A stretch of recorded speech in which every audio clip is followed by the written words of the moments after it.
Para empezar, todo el mundo acepta aquel conocido proverbio: allí donde falta una cosa, su imitación es lo mejor. Es por ello que con toda razón se enseña a los niños este verso: simular oportunamente la locura, porque eso constituye la sabiduría.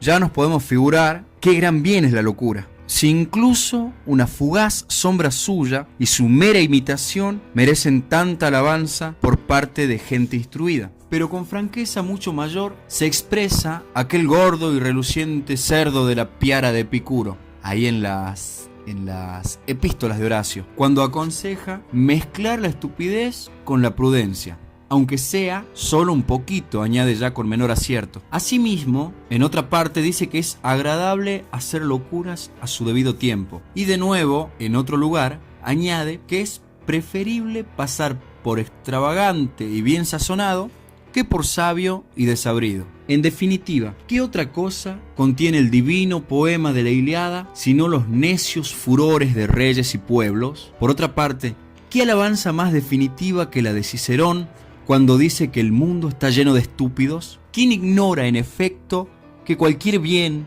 cuanto más extendido está, tanto más excelente es? Resulta tópico, pero cierto, afirmar que el elogio de la locura es la obra maestra de Erasmo de Róterdam, además de ser uno de los grandes libros del Renacimiento.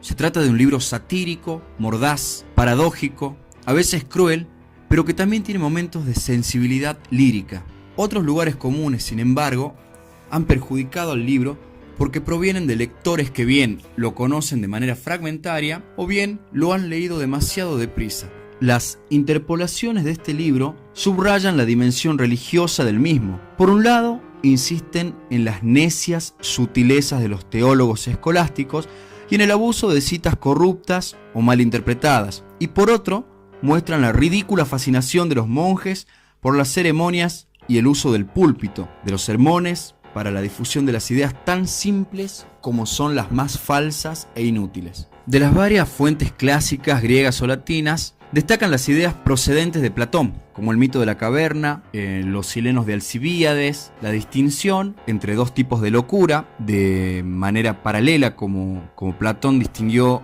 dos tipos de amor también. Este último aspecto es de gran importancia estructural, pues permite describir ciertas obsesiones beneficiosas que no causan daño a nadie y que conviene separar de otros tipos de locura de consecuencias nefastas para la humanidad. El título de este libro es El encomio de la estulticia, que toma la locura más como necedad en ese aspecto, por eso se usan muchos sinónimos de la necedad. La ironía es, en consecuencia, un elemento retórico fundamental en esta obra, pues el género sobre el que Erasmo construye su libro implica jugar continuamente con el sentido recto y el paradójico. Eso queda claro, por ejemplo, cuando comparamos el uso de las ideas platónicas aquí, en el elogio, frente a las del Enquiridión y las del Adagio sobre los silenos de Alcibíades. En estas dos obras, Platón es utilizado para forzar el sentido literal de las escrituras. En el Enquiridión, las ideas procedentes del Fedón, el libro del amor de Platón,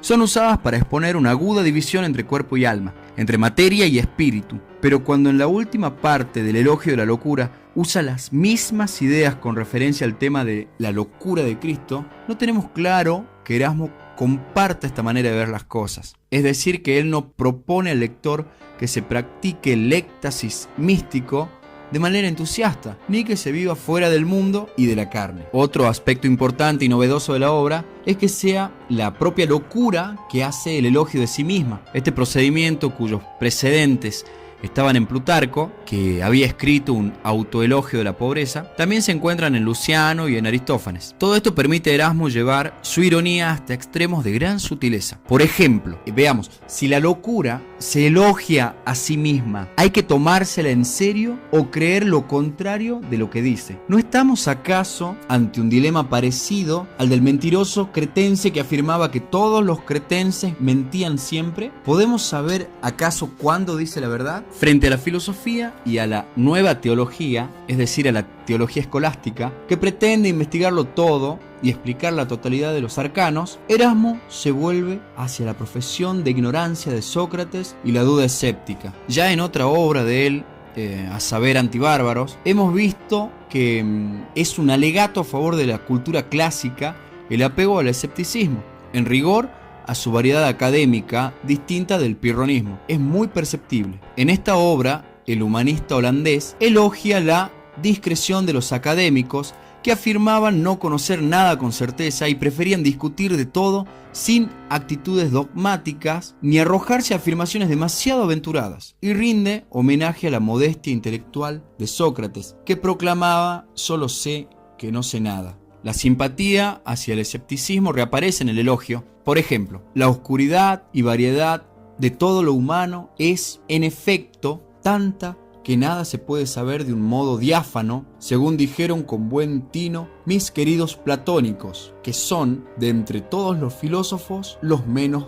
pretenciosos. El elogio de la locura contiene en su tramo final lo que parece una completa reprobación de la cultura secular, fundamentada en la oposición establecida por San Pablo entre la sabiduría de Dios, locura para los hombres, y la sabiduría del mundo, locura verdadera. Dice el capítulo 65 del elogio: Cristo a esos sabios, orgullosos de su buen juicio, no puede menos que detestarlos y condenarlos. Un testimonio nada oscuro de ello lo presta San Pablo cuando dice: lo que hay de insensatez en el mundo, Dios lo ha elegido. Y cuando añade que a Dios le ha parecido bien salvar el mundo por medio de la necedad, dado que no podía ser redimido mediante la sensatez. Bajo esta perspectiva, la fe parece simplemente dispensar de la cultura humana. En estas páginas, el elogio de la locura resuena con claridad, en efecto, la dura conclusión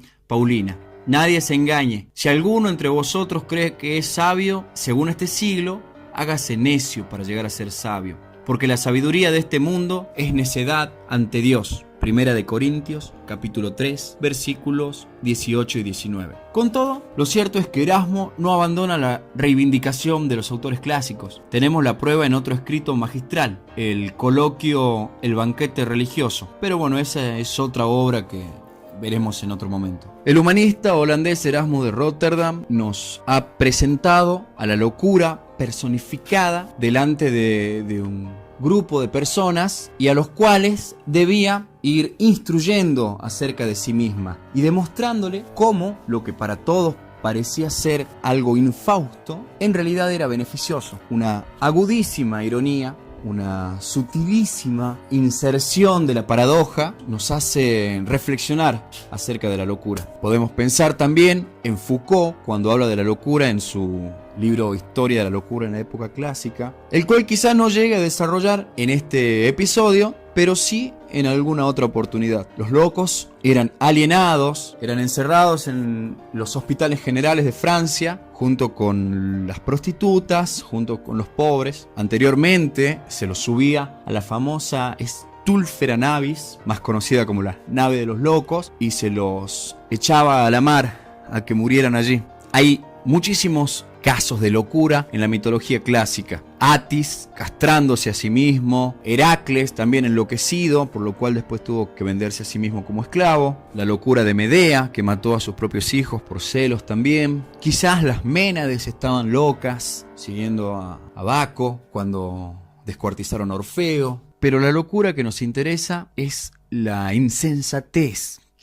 Quizás porque se ha hecho muy sensato un determinado modo de vida. Quizás porque sensato es seguir una regla impuesta por alguien, obviamente, con determinados fines. Y ahí está la lectura de Foucault también. En la obra de Erasmo de Rotterdam vamos a poder escuchar a la propia necedad, haciendo que deconstruyamos los tópicos, los lugares comunes, y quizás así entendamos por qué la insensatez es tal.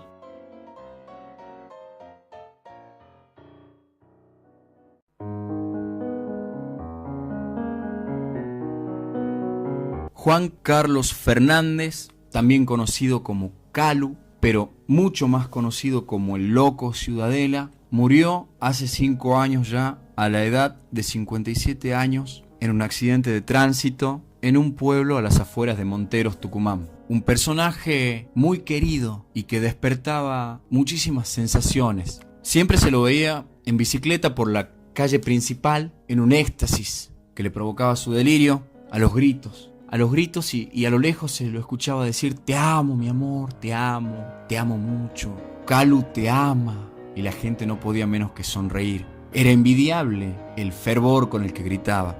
Dardo Solórzano escribió unos versos en su honor, los cuales creo pertinente compartir. A los gritos por la calle anda el loco Ciudadela, floreciendo en los azares del delirio y sus secuelas. Derrochaba fanatismo por su equipo, Ciudadela, oneroso en el desquicio que a su mente la desvela. Y pasaba desbocado por mi barrio en bicicleta, y al semáforo burlaba en el cruce de una horqueta. ¿Qué razón es la que rige en mi pueblo de monteros de vivir en la impotencia sin gritar lo que yo quiero? Dardo Solórzano. Esa necedad, esa locura que uno termina mirando tiernamente, quizás es la que de alguna forma anhelamos para nosotros.